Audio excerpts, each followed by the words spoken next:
আজকে আমরা বাগদি তথা বাগদি সমাজ কল্যাণ সমিতির কেন্দ্রীয় কমিটির সভাপতি সম্পাদক, সহ সম্পাদক ও যুব কমিটির সভাপতি সম্পাদক আমরা সবাই এখানে উপস্থিত হয়েছি মাঝখাল কুকিথলি চা বাগানে, হাতিগুড়ি চা বাগানে। এই হাতিগুড়ি চা বাগানের দিলীপ বাগদির যে মেয়ে সীমা বাগদি, কিছুদিন পূর্বে আমরা যেটা পত্রপত্রিকার মধ্যে জানতে পারি যে উনি স্টেট লেভেলে এটা খেলার সুযোগ পেয়েছেন। তো আমরা আজকে ওনার বাড়িতে বরাক উপত্যকার বাগদি সমাজ কল্যাণ সমিতি অল ওভার বরাকবিলির আমাদের যে বাগদি সমাজের যে সদস্য আছে ওনারা সবাই সম্মানিত সদস্যরা উপস্থিত হয়েছি। সেখানে উপস্থিত হয়ে ওনাকে আমরা সম্বর্ধনা দিয়েছি। ওনার বাবাকেও আমরা ধন্যবাদ জানিয়েছি যে ওনার অক্লান্ত পরিশ্রমে ও মেয়ের অক্লান্ত পরিশ্রমে উনি আজকে রাজ্যিক ফুটবল খেলায় একটা সুযোগ পেয়েছে।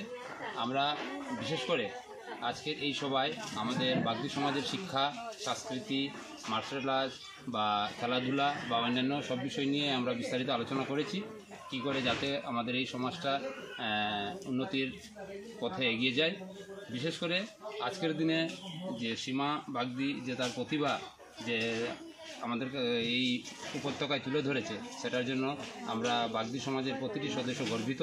এবং বিশেষ করে আমাদের মাননীয় মুখ্যমন্ত্রী হেমন্ত বিশ্ব শর্মা মহাশয়কে আমরা বাগদি সমাজের কল্যাণ সমিতির পক্ষ থেকে ওনাকে অনুরোধ করব যাতে এই সীমা বাগদি যাতে প্রয়োজনীয় সামগ্রী বা ওনার খেলার যে প্রয়োজনীয়তা সেটা যাতে আমাদের সরকার কর্তৃপক্ষ ওনার দিকে দৃষ্টি আকর্ষণ করেন এবং এই মেয়েটি যাতে স্টেট লেভেল থেকে আগামীতে জাতীয় স্তরে ফুটবল খেলার সুযোগ করিয়ে দেয়, সেটার জন্য আমরা জোরালো একটা অনুরোধ রাখছি আমাদের মাননীয় মুখ্যমন্ত্রীর কাছ থেকে।